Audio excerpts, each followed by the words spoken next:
حضرت عمر رضی اللہ تعالیٰ عنہ سے روایت ہے، نبی اکرم صلی اللہ علیہ وآلہ وسلم نے فرمایا، تم میں سے جو شخص وضو کے بعد یہ دعا پڑھے اس کے لیے جنت کے 8 دروازے کھول دیے جاتے ہیں، وہ جس دروازے سے چاہیں داخل ہو جائیں۔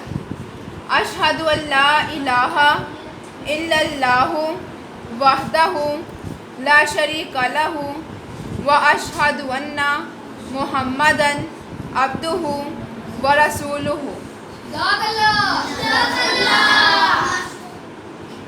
میں گواہی دیتا ہوں کہ اللہ کے سوا کوئی معبود نہیں، وہ اکیلا ہے، اس کا کوئی شریک نہیں، اور میں گواہی دیتا ہوں کہ محمد صلی اللہ علیہ وآلہ وسلم اس کے بندے اور رسول ہیں۔